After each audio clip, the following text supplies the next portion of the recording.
Golden State Media Concepts Baseball Podcast. We cover everything Major League, from spring training to the World Series. We've got your favorite club covered, from New York to Boston to LA. This is the Golden State Media Concepts Baseball Podcast.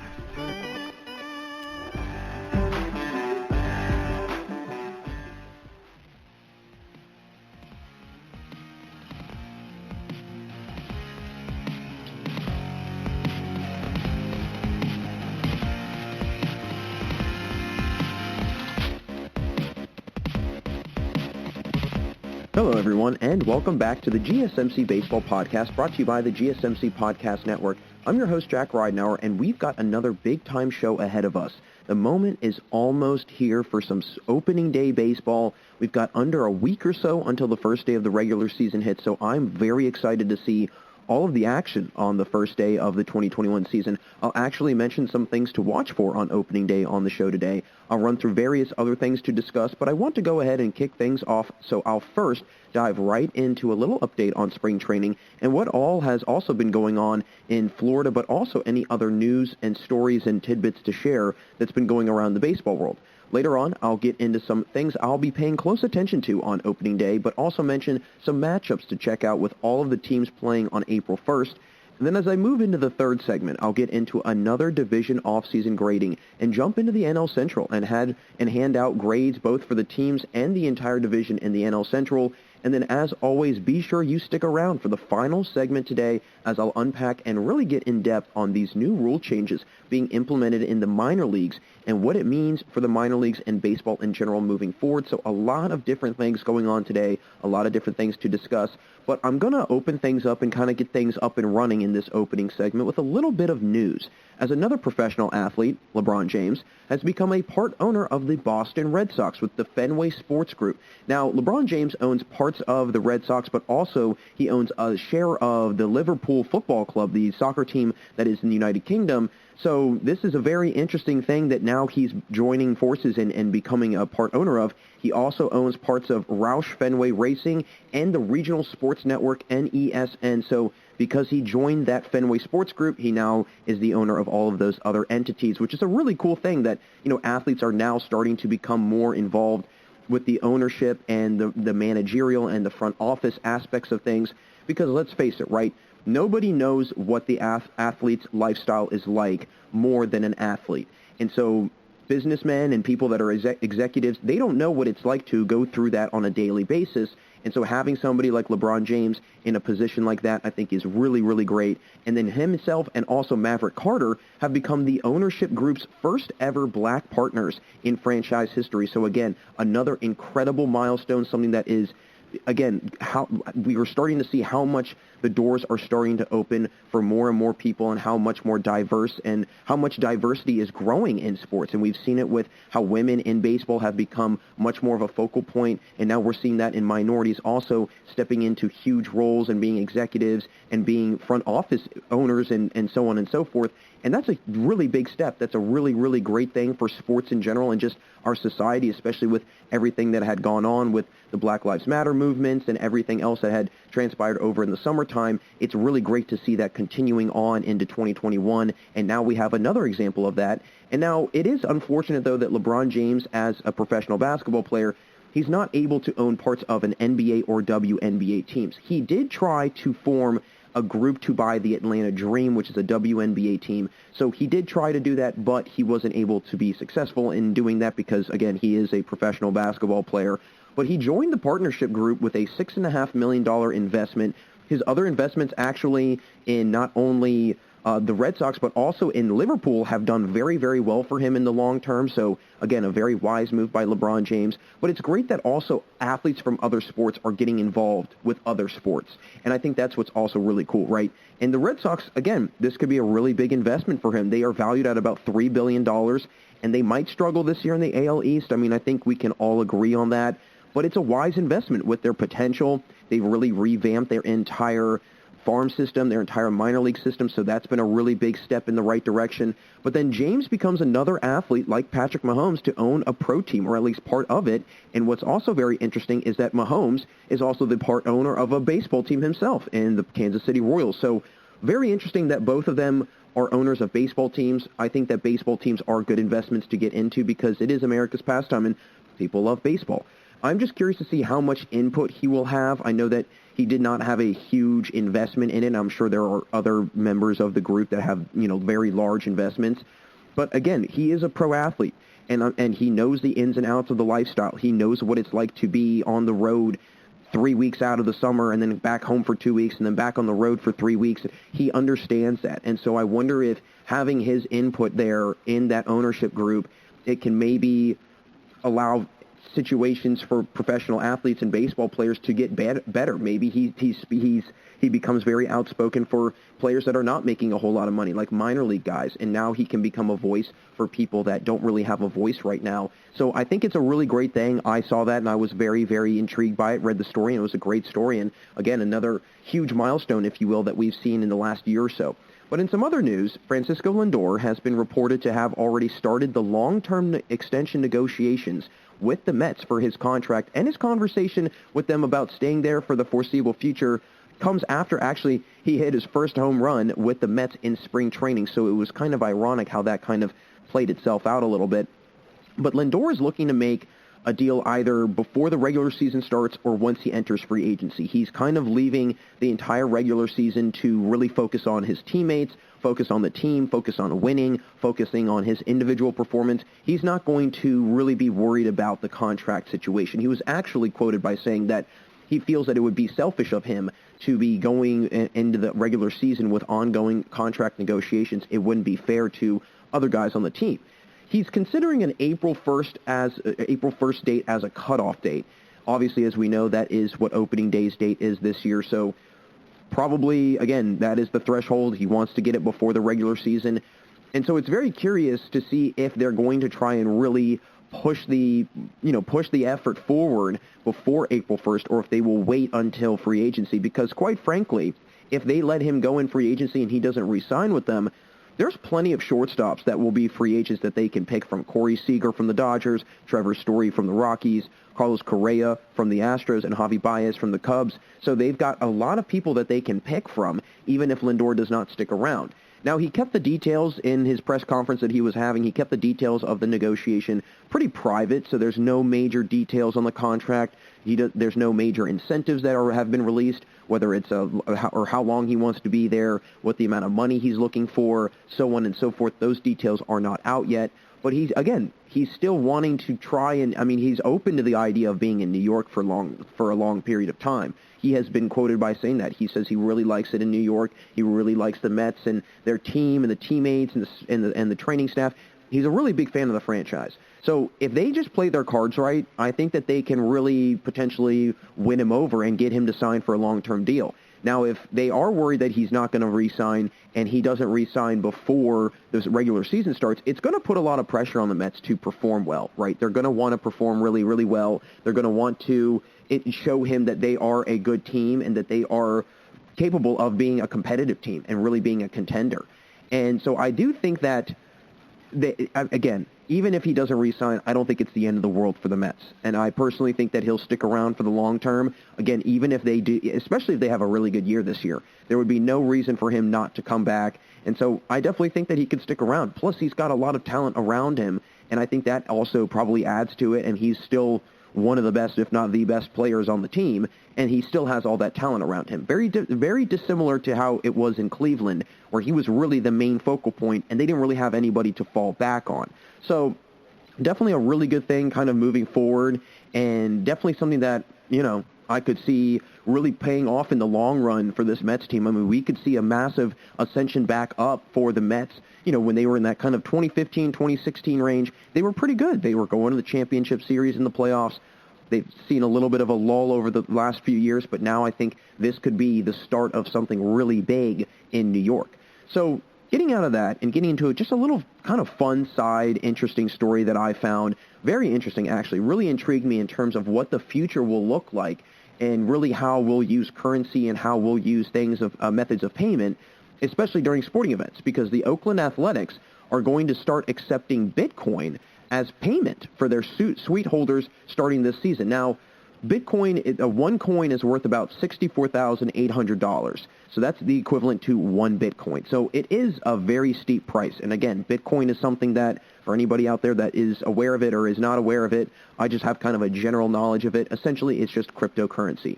It's online money that you can use, and some places are starting to use it much more. And the Athletics, they want to be one of the first teams in pro sports to accept cryptocurrency, and also one of the first, if not the first, to accept ticket prices in crypto rather than in U.S. currency. So that could also be something very interesting, especially if you're trying to buy tickets to go to an Athletics game. But the idea of teams accepting crypto with it becoming the new big wave in our society is a very interesting thing to see. And we've seen other teams like the Dallas Mavericks. Mark Cuban, their owner, he came up by saying that they are starting to accept crypto payments, I believe in Dogecoin, which is another cryptocurrency, and they're going to be starting to use that for merchandise and tickets as well. So the Athletics now kind of being that trendsetter and almost being the trailblazer, the pioneer, if you will, in the MLB for using cryptocurrency, I think that's a really big thing. And not to mention, with this pandemic and everything that's been going on, and having crypto, it'll reduce on the contact, this sharing of money. People won't be as worried about that. It'll enforce this kind of contactless, more scan and pay and go kind of idea, which is what a lot of teams are trying to go towards because, again, it's quick, fast, and efficient.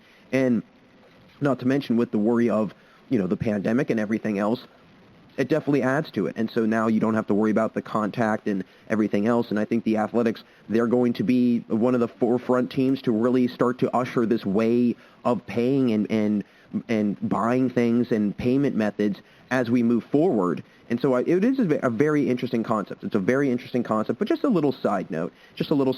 But I want to now just close out the first segment with a little bit of spring training update. I like to do this at the end just to kind of, again, get us geared up for the season and also just so we know kind of what players to watch for in the opening weeks of the season. I'll just run through some players, obviously, and some teams that have been, playing well for the most part recently.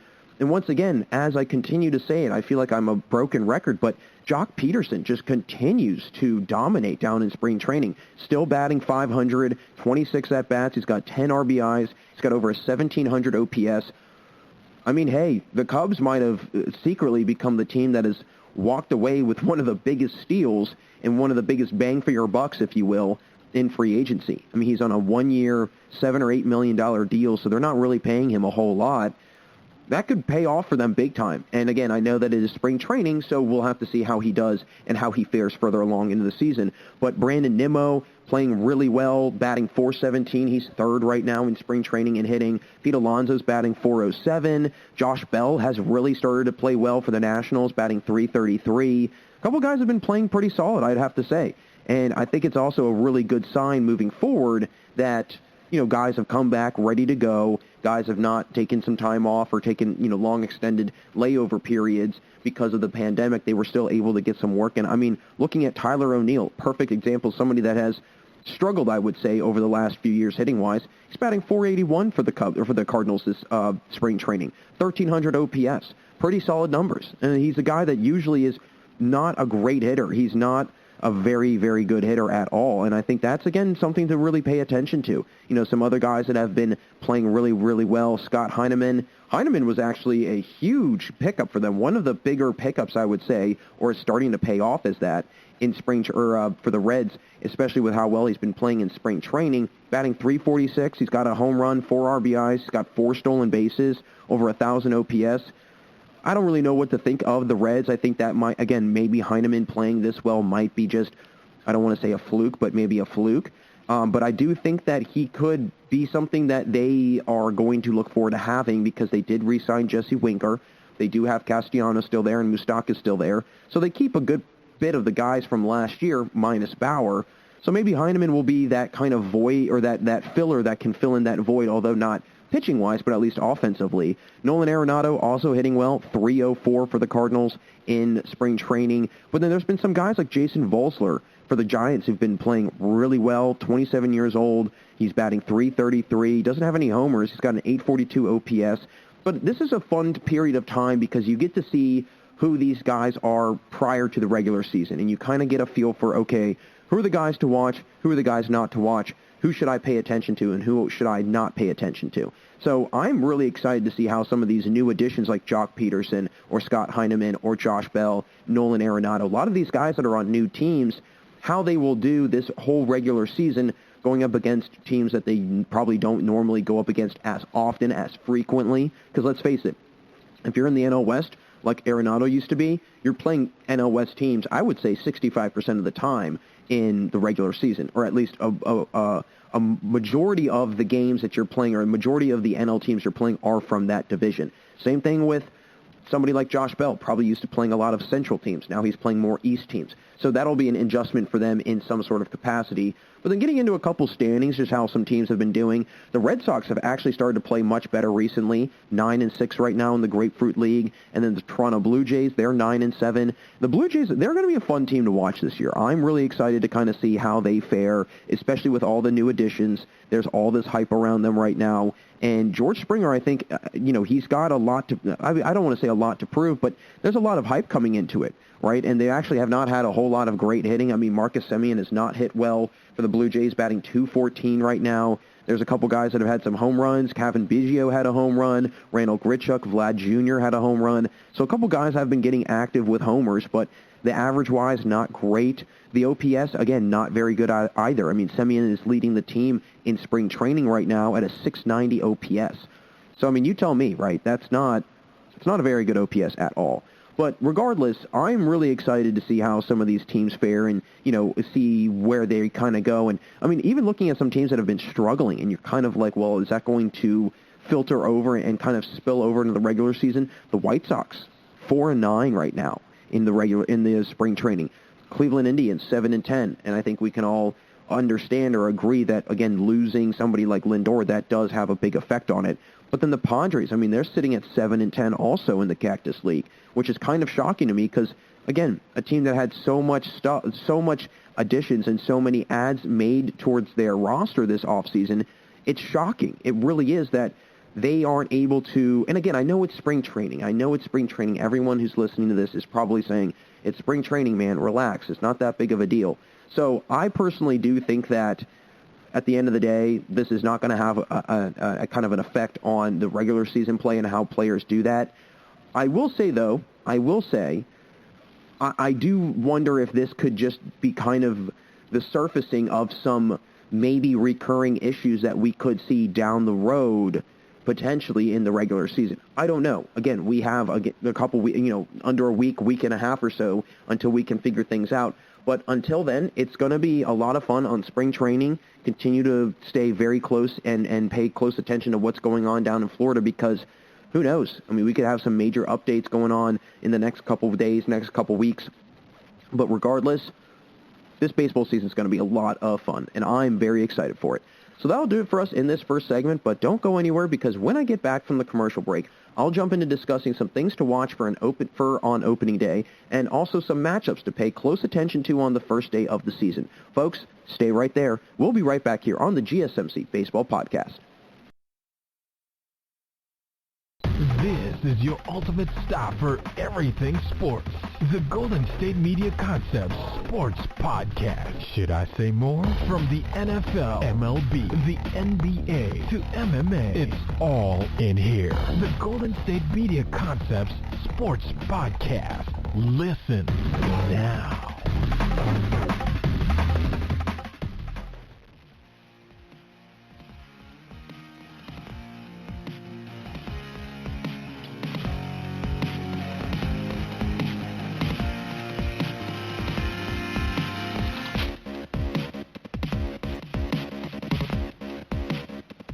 Welcome back to the GSMC Baseball Podcast. Jack Ridenour with you all, and in our first segment, I got into a little update on spring training, but also jumped into a couple interesting news stories that have been flying around the league also. Make sure you stick right here with us on the GSMC Baseball Podcast for the last segment today, where I'll get into sharing what the latest rule changes are for the minor leagues and what experimental changes will be occurring in the minors this summer to kind of get a feel for what could work in the majors and what might not.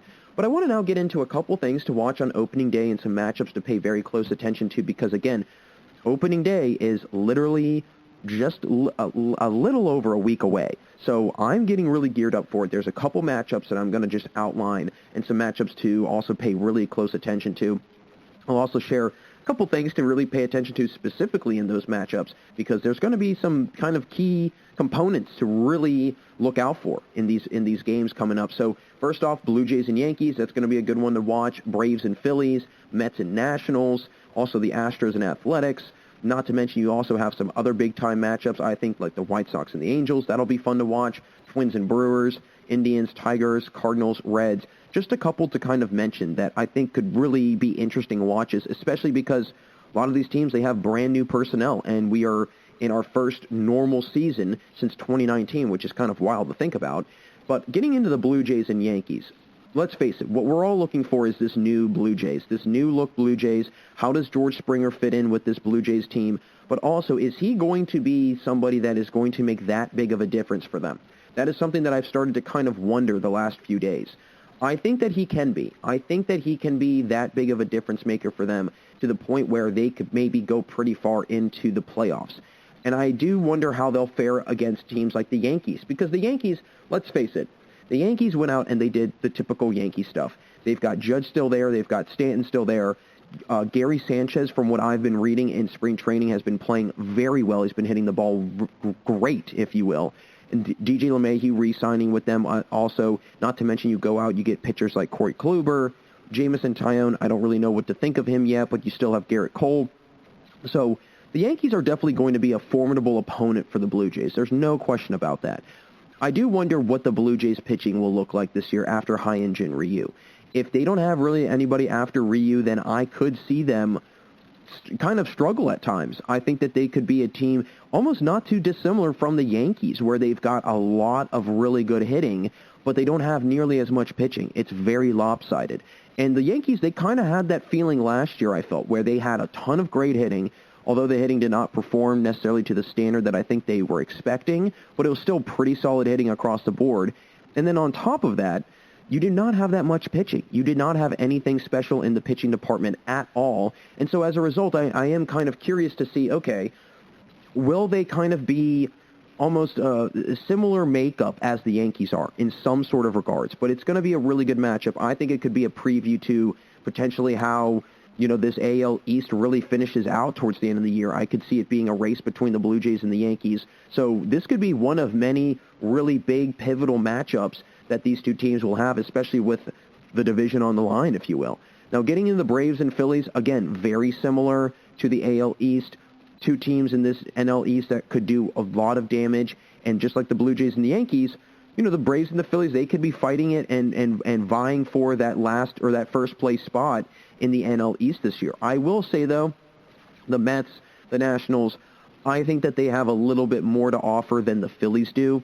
I think it'll be a three-way fight between the Nationals and the Mets and the Braves. Again, I'm going to get into the Mets and Nationals in a minute, but for the Braves, what I'm going to be looking for is how will Marcell Ozuna follow up his performance from last year, right?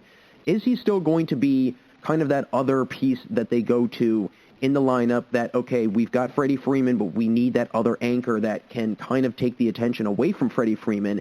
And Marcell Ozuna was that last year, and it made them such a more dynamic team because of it. And I've seen a lot of clips. Ronald Acuna Jr., he's been swinging the bat very well. Ozzie Albies continues to play very well. Dansby Swanson. But my other question that I want to see and kind of really gauge if it will play out is how will their pitching carry over from last year's postseason to this regular season?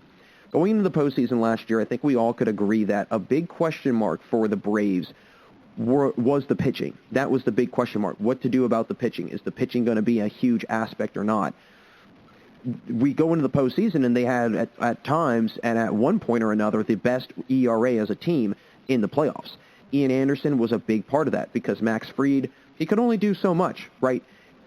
Ian Anderson was that extra arm, but as we saw in the NLCS, they didn't have that third arm. So now with Charlie Morton, he's been a big add for them. I'm very curious to see how he kind of elevates the level of play, and not only that, but also just the level of talent as well on this Braves team, because they've got a lot of talent. Let's face it. This Braves team, I think, it's been a long time coming. They've had a lot of, I feel, years where they would bubble up to the surface, and then they would never do anything, and they would just kind of simmer back down. Now they're really starting to churn, and now they're really starting to kind of get things going a little bit. And so I want to see them really put a huge season together and see if they can really get themselves to the World Series, because I think they could be a World Series caliber team. I know that might sound crazy, but year in and year out, they're top 10 in the NL in lots of different categories. And so to the life of me, I haven't been able to figure out what it is. And now we saw it last postseason. It's been a lack of veteran pitching. That's literally what it is, a lack of depth in pitching. And now they have that, and so I do think that they could go pretty far. But then for the Phillies, I mean, let's face it, how's Real Muto's thumb going to hold up this entire year? We already heard that he broke it or fractured it or sprained it in some sort of capacity. It did require a little bit of surgery. And so as a result, is that going to be something that nags him throughout the rest of the season? Because if so, that could really affect his play, his catching, his hitting, and that 5-year, $115.5 million deal could also be affected as well. So I think that the Phillies are a team that on paper are really good, but they give me this feeling that they're going to underperform, because I feel like in previous years they've had a lot of talent and they just wind up underperforming. They've got good pitching. They've got good hitting. It's putting it together. And I know they're going to be in one of the toughest, if not the toughest divisions in baseball this upcoming season, so I don't blame them. But again, quite frankly, I don't know if the Phillies are going to be in that kind of conversation as heavy as the Braves and the Mets and the Nationals will be, because I do think that the Phillies could potentially find themselves in that conversation for fighting for the NL East, but we're going to have to see. We have to see if they can put it all together. But getting into the next matchup, another NL East game, Mets, Nationals, I mean, this could be really the preview to the race for the East this year. This could really be the preview of it. And I'm really excited to see how Lindor does on his new team this year. But also, I'm really curious to see, okay, if he doesn't sign, and like I mentioned in the first segment, if he doesn't sign before April 1, the Mets are going to have a lot to do in 162 games. They're going to have a lot of really good playing in front of them that they are going to need to have happen in order to convince Lindor to stick around in New York. But everything that I've read is he's excited about being in New York. He likes being in New York. So I really don't see a situation where they can't win, right? I feel like if they would really have to drop the ball this year, and I'm talking about finishing with a losing record to convince him not to stay. So, and I don't think that's going to happen. They have too much talent on their team. And then I'm also excited to see Jacob, if I'm not mistaken, I believe Jacob Degrom is their opening day starter for the Mets, so that's going to be fun because he has been dominating spring training recently. I mean, dominating spring training. I was reading things, a couple reports early on in spring training that he came out first two bullpens throwing a 99, 100, unbelievable velocity, just incredible zip on the ball.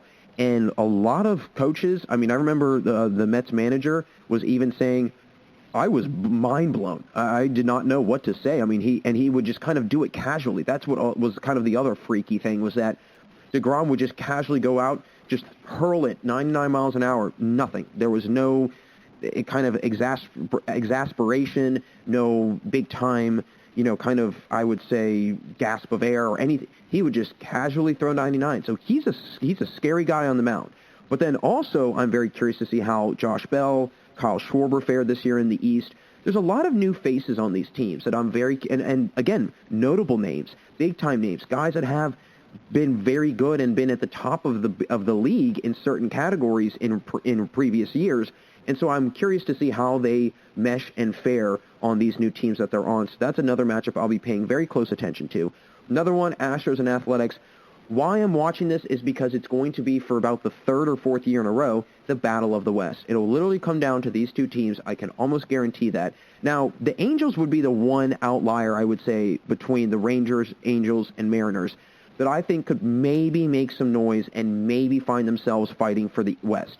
Other than that, though, I don't think so.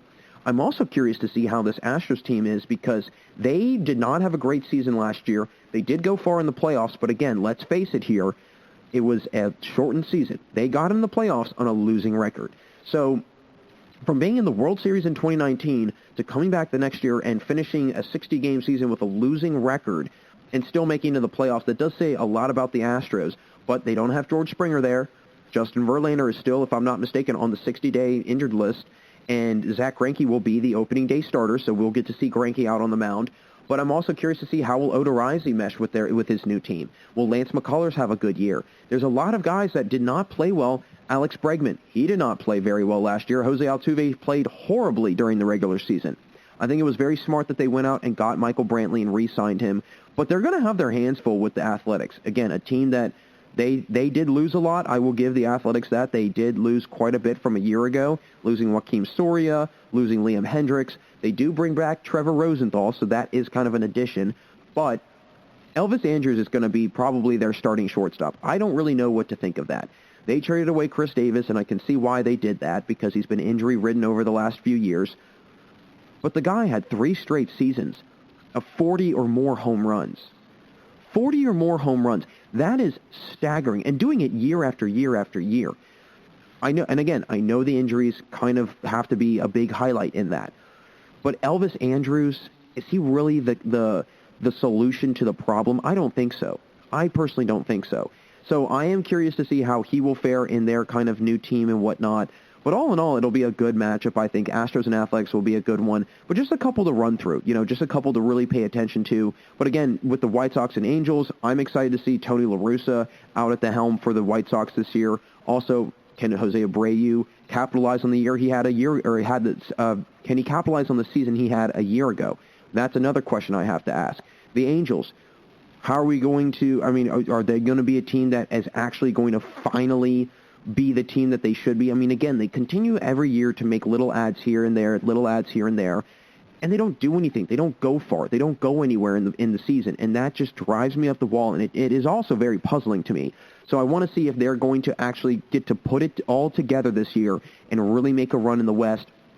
Twins and Brewers, I would say kind of counterparts in their respective central divisions, right? The Twins, I think, are a solid team that always seem to fizzle out somehow, some way.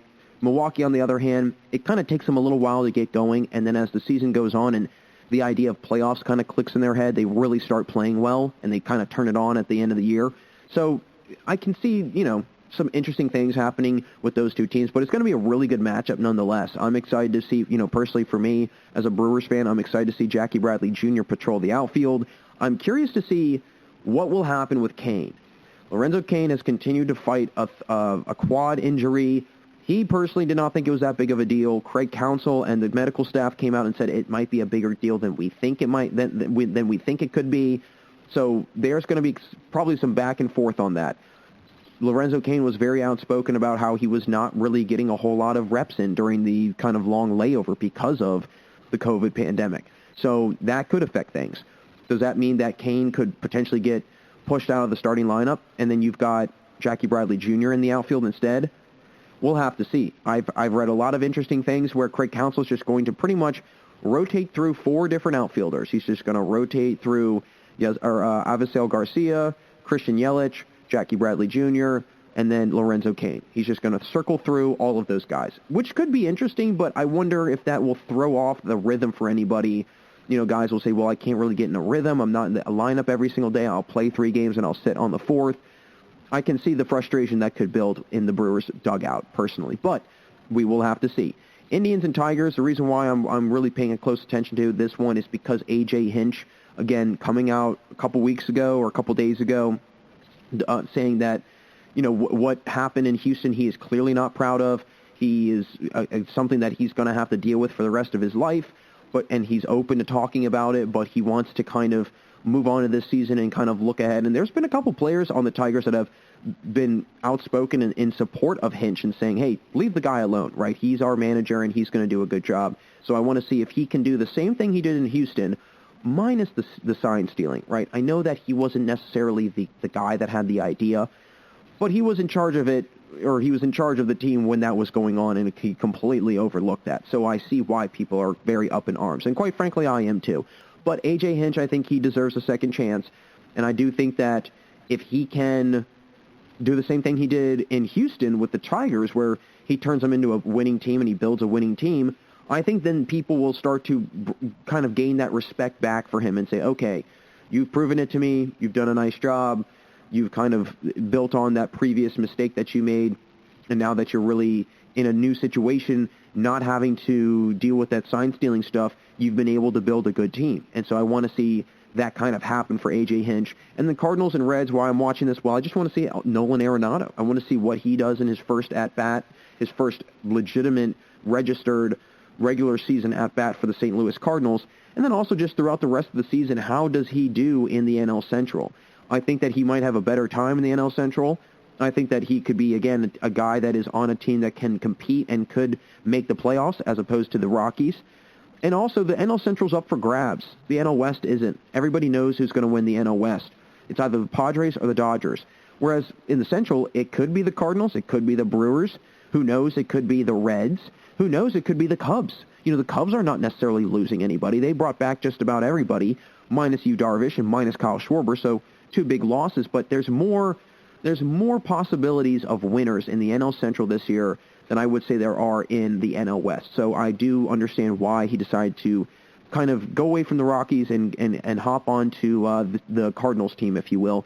So all in all, really excited for opening day. I think a lot of things could go down, and who knows, we could actually see kind of, again, a preface of what the rest of the season will look like, but also towards the end of the season, some prequels and some foreshadowing into some potential races for the division amongst some teams in their same division. So a lot of things to pay attention to, but folks, that's going to close things out here for us in our second segment on the GSMC Baseball Podcast. Thanks again for tuning in as always. Coming up after the commercial, I'll give out an off-season grading of the teams in the NL Central and also a grade for the entire division as a whole. It's been a lot of fun so far, folks, but we got a lot more to go, so don't change that channel. We'll be right back here on the GSMC Baseball Podcast. Tired of searching the vast jungle of podcasts? Now listen close and hear this out. There's a podcast network that covers just about everything that you've been searching. Hey! The Golden State Media Concepts Podcast Network is here. Nothing less than a podcast bliss with endless hours of podcast coverage. From news, sports, music, fashion, cooking, entertainment, fantasy, football, and so much more. So stop lurking around and go straight out to the Golden State Media Concepts Podcast Network. Guaranteed to fill that podcast itch. Whatever it may be, visit us at www.gsmcpodcast.com. Follow us on Facebook and Twitter, and download us on iTunes, SoundCloud, and Google Play.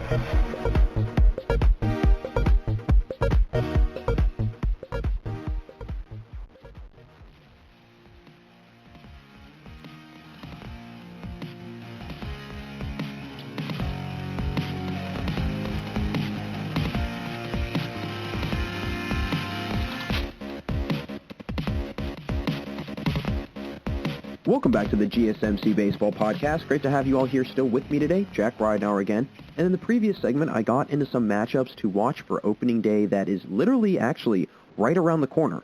But then also some things to watch in those matchups and some players to pay attention to, not only in those games, but also moving forward in this season.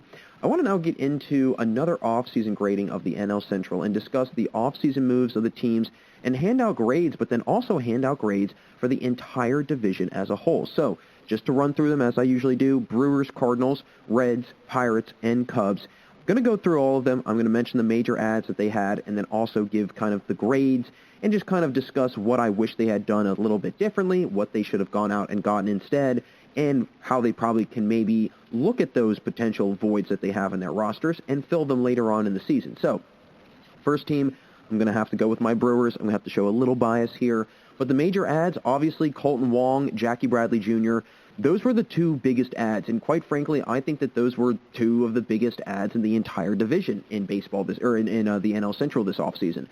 They needed some extra hitting, I think, and Colton Wong can definitely hit.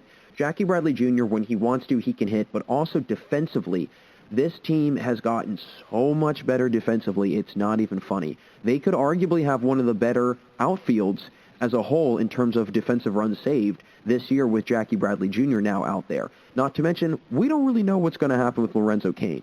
I touched on it briefly in the second segment, and I'll touch on it again here.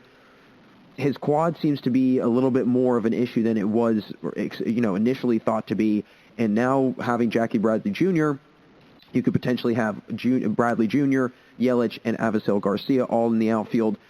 But then you could also have potentially Cain and Bradley Jr. and Yelich also there. There's going to be a variety of ways that you play that out. But Colton Wong is going to be a really interesting one for me because now you make that middle of the infield so much better. You make Keston Hiura not have to probably worry as much. Not to mention, it's interesting what they're going to do, though, because are they going to kind of, move Orlando Arcia out of the way? Are they going to move him over to second? What are they going to do with Keston Hiura? They did just actually re-sign, or they actually just brought back Travis Shaw, and he's been playing a little bit better in spring training. So there's a lot of different, I think, moving pieces that could be going on with the Brewers defensively and with what they're going to do in terms of putting guys out in the field. And so ultimately, I don't think that, and again, the hitting was what lacked last year. The hitting is what really, really suffered. And a lot of that had to do with, guys like Christian Yelich not hitting well. Lorenzo Cain wasn't in the lineup. Keston Hiura didn't hit well. Now you've got other guys that are reliable. I mean, Colton Wong batted .265 last year. Jackie Bradley Jr. had a career season last year batting .283, and he had a really great season. He had an .843 OPS or an .814 OPS, one of his better seasons hitting-wise that he's had in quite some time. Not to mention, Jackie Bradley Jr., he's a couple years removed from having a season where he had 26 home runs. So he brings a little bit of pop to his hitting. And I do think that could help out the Brewers in the long run in some terms. But then again, back to Colton Wong, I think he can do the same thing. And he's going to be just as good defensively, too. I'm going to give them a B+. I do wish they had gone out and maybe gotten one more piece in either the bullpen or maybe the starting rotation. One of the two. I do think that the pitching can definitely get bolstered a little bit. I think maybe the catcher position can get heightened up a little bit. They did do some nice things, though, and I think that they have a sneaky good team, and so I do like the ads that they had overall. Now, getting into the Cardinals, I would say their major ad was Nolan Arenado. Nothing real glamorous outside of that. Traded Dexter Fowler away, which, quite frankly, I don't think is a huge loss for them, mainly because, again, he did not hit well last year, batted below 200. He's really just a good fielder these days. I don't think of him as a huge, formidable bat in the lineup at all, so I am kind of curious to see how just Arenado's addition does for the Cardinals. And the other thing that I was very curious to kind of find out or kind of pay attention to is, will Arenado be that ad that takes them to the World Series? Is he going to be the difference maker for them in the long run? And can it just be him solely? Nobody else but just him? I don't know. I personally would be a little bit skeptical to say anything one way or another, because just adding one guy, and again, I know that one ad is a huge ad. He's a guy that's an 8-time Gold Glover, a 5-time All-Star. He has batted above 300 multiple seasons. He's hit over 30, 40 home runs in multiple seasons. He brings basically the ability of what maybe 3 other just subpar or average baseball players would be. He's all of them put together in one to make a really good player. So I do understand that the one ad that you get is a huge ad, but is it going to be enough? And I just don't know, because I think that throughout their entire lineup, they needed to add a little bit more hitting. I know Tyler O'Neill's been hitting well in spring training. Paul Goldschmidt had a pretty solid season last year. But overall, I think they need much more hitting. I think that they needed to get much more hitting. I think that they needed to. And now the pitching, though, I would have left alone, and here's why. They've got some young guys coming up through the system and coming up through the team that I think could be really good. And I do think that Adam Wainwright still has a little something left in the tank. Not much, but he's had a great showing in spring training. In the 9 innings he's pitched, he's struck out 9 batters. He's got about a 1 ERA right now. So even though he's getting up to 38, 39 years old, pushing 40, he's still putting up together, I would say, pretty solid numbers across the board. So all in all, I'm going to give the Cardinals a B. I like Arenado. I think that was a huge ad for them. Again, I think the biggest move in the Central was the Cardinals getting Arenado. But the team that made the most moves with the best kind of players clearly was the Brewers. So I will give the Cardinals a B. I do think that they will still be good. I think it'll be the Brewers and Cardinals vying for that first place in the NL Central. I just personally wish the Cardinals had gone out and gotten a little bit more outfield hitting and, bolstered that lineup a little bit offensively a little bit more, because they definitely, I think, have some spots where they can fill. Next team, I want to get into the Reds. Now, the Reds, they didn't do much in this offseason. They re-signed Luis Castillo, which I do remember coming on this show a couple months ago and saying he could potentially be on the move, and they were trade talks of him. Same thing with Sonny Gray. They re-signed Jesse Winker, which I think is a good re-sign for them, and then they went out and got Sean Doolittle. I don't know what to think of getting Doolittle, because Doolittle, I think, is past his prime. He's a little bit past his heyday, if you will, and I think that there are clearly other arms out there that they could have gone out and gotten. I think that Doolittle was kind of, I don't want to say the last resort, but he was probably at the bottom of the list for a lot of teams. This team has not lost a whole lot when you think about it, though. This Reds team somewhat underperformed last year. I think that they missed out on an opportunity to try and convince Bauer to stick around in Cincinnati. I know that he wanted to go to a big market that was going to compete, this, that, and the other. And the Reds, I think that, and this is going to sound crazy, but I think that they can compete. And if they had kept Bauer around, honestly, if you think about it, this Reds team coming into this year, if they had kept Bauer intact and kept him on the team, I think that they would be one of the more complete teams in the NL Central in terms of a nice balance of hitting and pitching. They were one of the best pitching teams in baseball last season. And so it was good that they brought back Castillo because he was a big part of that. I do think that it's going to be interesting, though. It's going to be interesting to say without question. Jesse Winker, though, I will say, re-signing him is big. I don't know what it's going to do necessarily for the DH position because there's no universal DH. What is that going to do? What is that going to do with Winker? Because the best year he's had is when there was a universal DH, and now there's not a universal DH. So I wonder if that was actually that good of a re-sign or if they could have gone in a different direction. I don't know. Well, the only way we can know is once this plays out. I think that Winker can be really good, though. I just don't know what I feel. I don't know how I feel about Doolittle. So ultimately, I'm going to give them a C.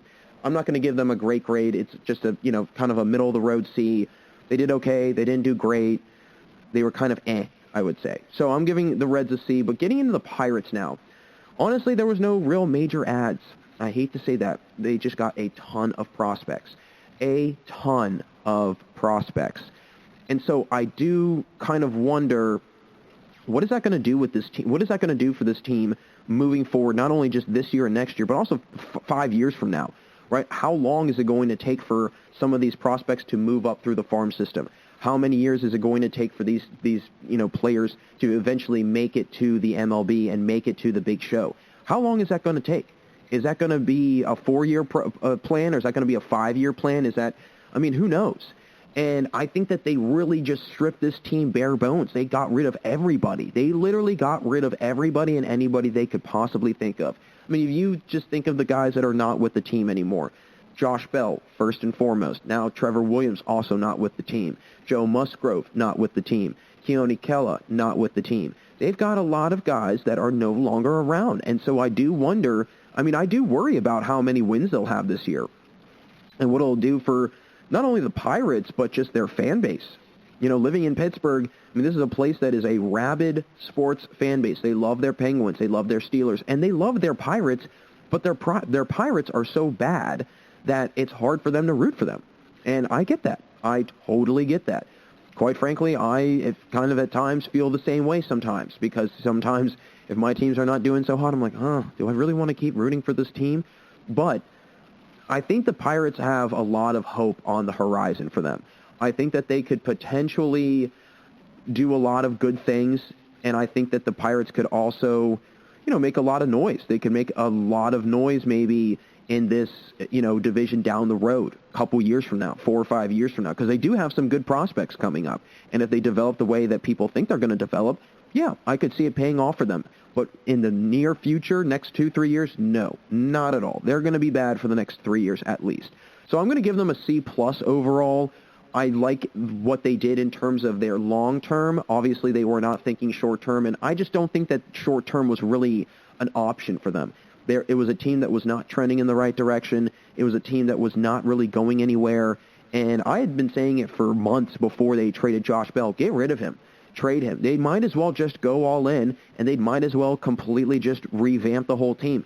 I do now worry, though, if that was a little bit of an overstep for them, and they tried to revamp too much, and now they can't really go back on, what they were trying to do before. So I'm going to give them a C+. But then getting into my last team, the Cubs, I would say the major ads, Jake Arrieta comes back to being a Cub, and then Zach Davies, they got him in the trade for Darvish going to the Padres. So they bolster their pitching up some. I do like that for the most part. They didn't really do anything hitting-wise. And I worry that what's going to happen is you've non-tendered and let go Kyle Schwarber. Now, let's say some of these guys don't perform that well, or the Cubs don't have a great season, and Anthony Rizzo leaves in free agency, which is going to be up very soon. Javi Baez leaves in free agency, which will also be up very soon. And so now you don't have any kind of reinforcements to go back to and kind of fall back to in case these guys are gone. So in all honesty, this might be the last-ditch effort for the Cubs before things kind of fall apart and they have to go back and rebuild and they have to start all over again. So I like that they went out for some pitching. I think that they needed to kind of boosting up the pitching a little bit, especially with Darvish not being there anymore. I just do worry about their hitting because it was not there last year, and it's a good team. That's what's also scary, is that it's a good team that did not perform well at all, and so it makes you wonder, okay, can this team really be that good now? Or is this team kind of past the point of no return and they're just honestly a shell of their former selves? And if so, then that's fine, but you need to go out and find that personnel that can really boost things back up and kind of bring things back to life for the Cubs. And I just don't think that they went out and got any players that can step in once these other potential players maybe leave. Now, there might be something going on internally in Chicago that I am not aware of in terms of how they might be looking to re-sign some of these guys. These guys might be looking to stay around and they don't want to leave. So who knows? It's going to be very interesting. I'm really kind of curious about it. I'm personally kind of wondering what this Cubs team will look like because they're the third team in this division for me. I've got Brewers and Cardinals fighting for the top spot, and then the Cubs are that third team, and I don't know what to think of them. I don't know if they should be a team to really pay attention to or not. Ultimately, though, I think that they can still make some noise because this is a division that is very much so up for grabs, and I think it will be a lot of even teams kind of fighting for first place. And so as a result, I don't think it will be any sort of, kind of the big brother and the little brother situation that you have in the NL West where the Dodgers and the Padres are the top dogs and everybody else is not that good and everybody else is average. So you don't really have them in the Central, so it could be kind of a fight with three teams. But overall, the overall grade for this, I really was torn between a B- and a C+. I went with a B- because I feel that the Cardinals and the Brewers did do some impactful things, and everything else kind of trickled down from there for this division. The other teams did not do a whole lot, but again, the other teams, I don't think they had a whole lot to offer, and they didn't have a whole lot of leverage, right? I mean, the Pirates, nobody wants to go and play in Pittsburgh. The Cincinnati Reds, same thing. And I think the Cubs, they're too tied up on contracts with guys to really make those aggressive moves that they want. Not to mention, this is a division that's going to get hit hard because of budget cuts, because of the COVID cuts.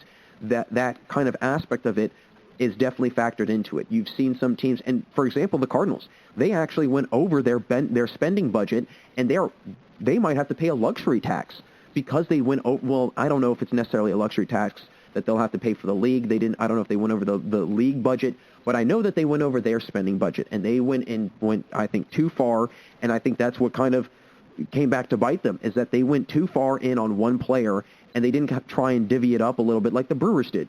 Go out and get Colton Wong. Go out and get Jackie Bradley Jr. Don't go and make some huge splash and pick up a guy like Arenado whose contract is abnormally large, and then not to mention, you can't even pay for part of it, so the Rockies have to give you $50 million just to help pay his contract. That does not sound like a very wise move on I think, anybody's part. But Arenado is a very good player, so I do think that it will eventually pay off for them, especially when we see it put out together on the field. So, folks, that's going to do it for us in this segment. As always, thanks for sticking around, but stay right there because we'll be right back after this commercial break for the final segment today where I'll get into what the new rule changes are for the minor leagues and what that could mean for the minor leagues, but also baseball going forward. Don't go anywhere, everyone, because we have one last segment here on the GSMC Baseball Podcast. Want to know the latest in soccer? Then listen to the Golden State Media Concepts Soccer Podcast. From MLS, the World Cup, and the Premier League, we've got you covered. The latest updates, the hottest matches, and news on the league's top players. It's the Golden State Media Concepts Soccer Podcast. David Beckham scores the goal to take England all the way to the World Cup final. Listen now.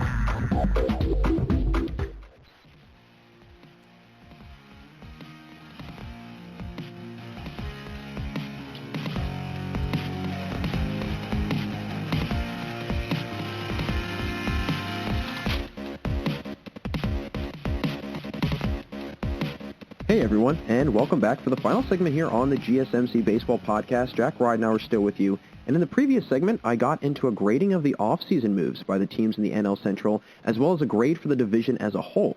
And I want to wrap up today's show discussing what kind of rule changes and experimenting the minor leagues will be doing this year to test out some new rules and potential adjustments to baseball. So as we know, the MLB really has this thing where they like to use certain leagues to try out different rules. They like to get real experimental. And this has really started, I would say, very recently with Rob Manfred being the commissioner. And again, I know I mentioned this in my previous episode. He's somebody that is wanting to kind of have his legacy as a commissioner be known as, somebody that tried to, reinvent the game, if you will, kind of revitalize it, rejuvenate it, change things, make it more modern, if you will. And so he's now started to kind of go into different minor league systems and minor league leagues, and there he's going to try and implement these changes, try and see what works and what doesn't work. So I'm going to run through a couple of the changes and then kind of what, the point of this is, and then my overall thinkings of it. So first off, in AAA, there's now going to be bases that will change in size from 15 square inches to 18 square inches. So they're making bases a little bit bigger in AAA. And then in AA, they're limiting the positioning by infielders. So they're limiting the amount of shifts that are going on. They're trying to minimize on, the addition of another fielder up on the infield dirt to try and limit any sort of infield singles or any balls trying to get through gaps and, being able to get into the outfield.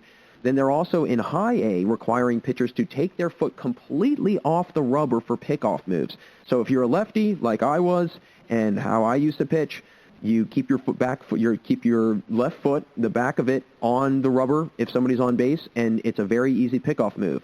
But now they want I believe, from what I was able to understand, they want every single pitcher to completely remove their foot off of the rubber and to make a pickoff move. So that's in High A. Now in Low A, they're limiting pitchers to 2 step-offs or pickoffs per plate appearance. So again, another way to try and minimize the amount of stalling, if you will, in baseball. I do see that a little bit. But then also in Low A, in the West part, they're enforcing time in between pitches, inning breaks, and pitching changes. And then they're also implementing in some minor league systems, and I believe in Low A, some teams will have automatic balls and strike systems, so basically a robotic umpire. So getting into the bases changing in size, what their hope is that it will shorten the base path, which will increase the amount of steals and infield hits and bunts. So as a result, it'll make things a little bit more interesting, but also it will increase the level of base runners and guys on base. And so that is something that I am going to be very intrigued to see if that ever does make its way to the MLB, because quite frankly, again, I think it's just another way of baseball trying to go in a very offensive-driven direction. And I just don't know if you can really force baseball to be more offensive or more defensive, because it's not necessarily like basketball or football or hockey or any of these other sports where, you can emphasize offense a lot and people will enjoy it and you can still get something out of it. I feel like if you do that in baseball, you kind of muddy the waters of what baseball is. It's, again, a very strategic game, and it's almost like playing chess a little bit, trying to move pieces around into certain positions in order to get them to score. And so obviously they want more base runners on because there'll be more opportunities to score and there'll be more runs. I just wonder if it will then now, what will that do to the catcher position, right? Catchers are going to have to start getting out of their stance much quicker. You'll have to see guys with much quicker pop times. And that's going to then kind of kick into gear another change in baseball. And I know that sports are always trying to reinvent themselves and trying to kind of renovate how things are in the sport and try and make it a little bit better or whatever it might be. So I am kind of curious to see if this will be something that does actually stick around and if there will be any resentment met by people and players and managers, or if this will be something that is kept and really, I would say, pursued and people enjoy it. Now, getting into what the limiting of the positioning by infielders in AA will do, teams have they want to have 4 infielders. They want to have 4 guys on the edge of the dirt or on the dirt of the infield. And what they eventually want to possibly do is have 2 fielders on both sides of second base. So 2 on the left side, 2 on the right side, trying to even things out. Again, a lot of people are not happy with the shift. Players don't like it. Teams don't like it. Managers, coaches, nobody likes it. People don't like the shift because, again, it's kind of now an overemphasis, an over I would say, correction of the large amount of home runs, so we're going to limit everything else that's in the field by just playing real heavy defense. And so you're kind of forcing hitters to hit the long ball. You're kind of encouraging it. You're making it happen. And so a lot of people are not happy with, again, the home run hitting, but they're also not happy with the shifts. So I think that it's going to be very interesting also to see if that kind of sticks around or not.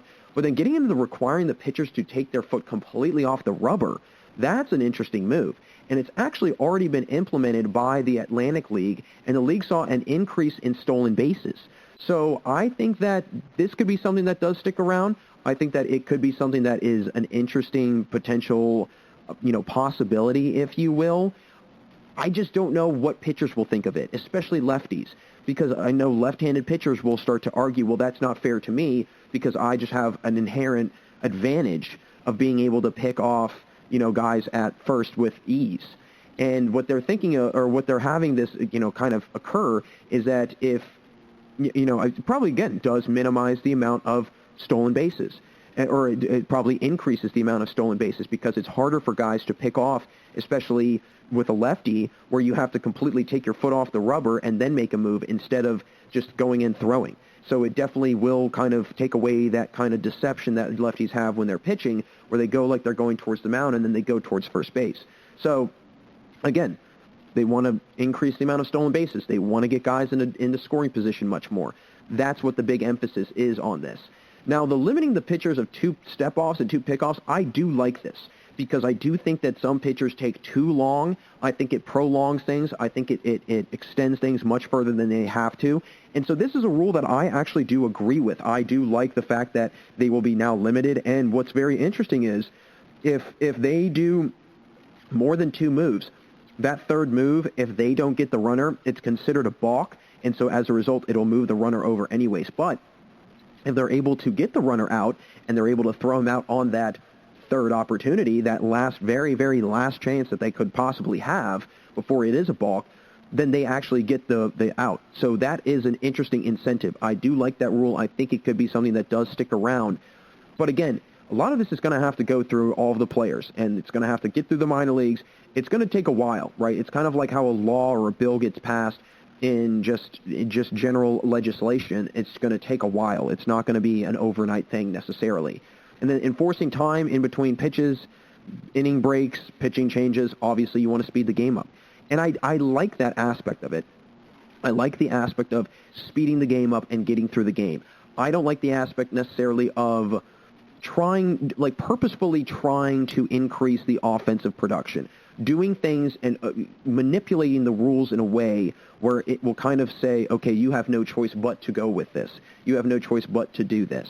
And as a result, it kind of hand-ties, I think, some teams, and it is a little frustrating, I think, for other opposing teams when they're trying to minimize the amount of offensive production, but then you can't do that because some rules like the bases being changed and things like that, the percentage will just be in favor of the base runner, and it will just make things so much harder for the defense. I like the speeding up of the time frame. I do enjoy that. I do enjoy that a lot because I think that's been a big complaint for a lot of baseball teams and a lot of just baseball viewers is that it's slow. It drags out. It just doesn't, it takes way too long, and I completely understand that.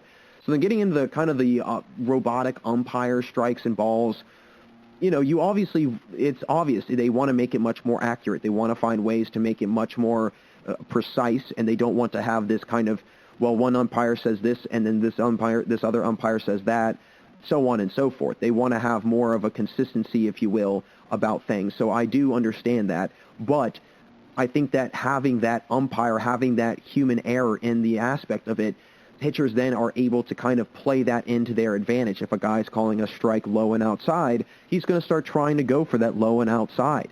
But if it's pitches that are all in a hitter's wheelhouse, it's going to make things a lot easier again for the hitter. I feel like a lot of these rules are being tailored towards the offense.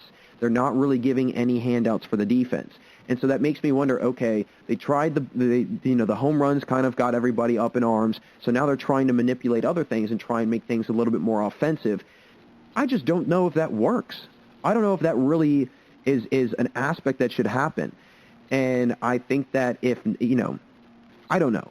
I just wish that, I don't want to say I wish that baseball did not change its rules. I wish that at some point or another there was kind of an aspect of, okay, you know, let's change a couple things here, but not a complete revamp of baseball, right? Baseball does not need to be reinvented.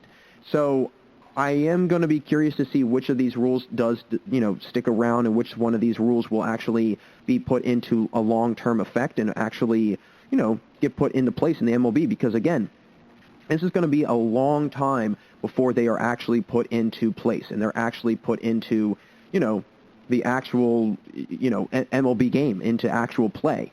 And ultimately, I just don't know really, I don't really know which ones will stay. I think that maybe the speeding up of time in between pitches and inning breaks and this, that, and the other, that could definitely change. I think that could happen.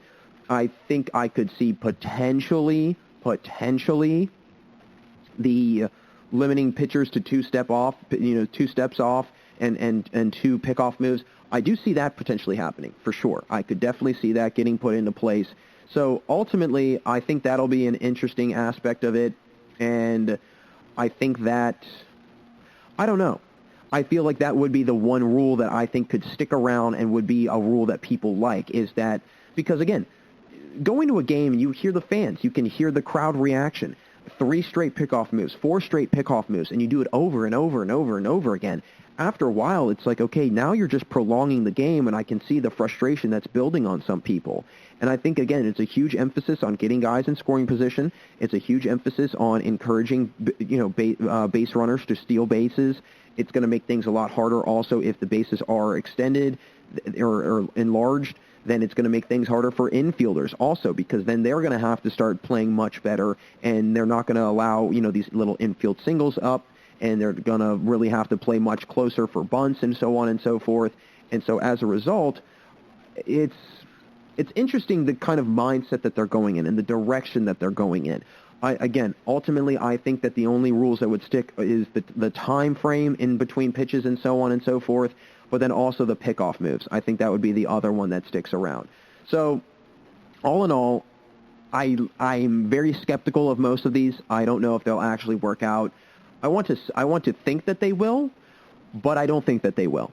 I think that, again, it's Rob Manfred trying to throw as much as he can at the wall to see what will stick, and I think that at times he tries to throw too much at the wall. And I think that he needs to kind of keep simple stupid, if you will, and just keep things simple. And not to mention, you know, maybe implement some other different kinds of rules. Maybe implement, I don't know, a pitch count per at-bat. You know, if there's a pitch count that goes over 15 pitches, then either, you know, I don't know what you would do. There would be some sort of rule. But I think that there could be some other things that they could change. I will say, like I keep saying, the step-offs per at-bat, per plate appearance, I like that. I think that's a very good rule, and I think that should stick around. Other than that, though, I don't know. I really don't like the robotic strikes and balls. I really don't like that. I think that having the actual living, breathing umpire, that brings in the beauty of the game, because you have to just tell what is that umpire calling, and then you can play that into your advantage.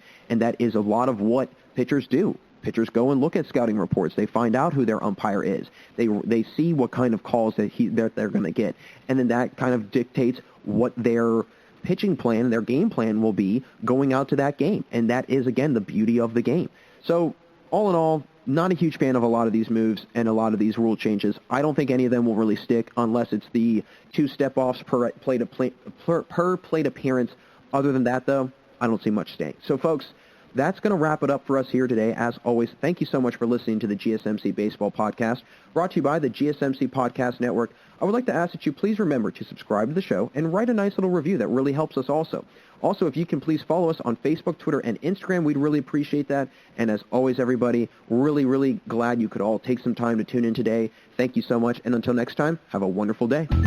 You've been listening to the Golden State Media Concepts Baseball Podcast, part of the Golden State Media Concepts Podcast Network. You can find this show and others like it at www.gsmcpodcast.com. Download our podcast on iTunes, Stitcher, SoundCloud, and Google Play. Just type in GSMC to find all the shows from the Golden State Media Concepts Podcast Network. From movies to music, from sports to entertainment, and even weird news. You can also follow us on Twitter and on Facebook. Thank you, and we hope you have enjoyed today's program.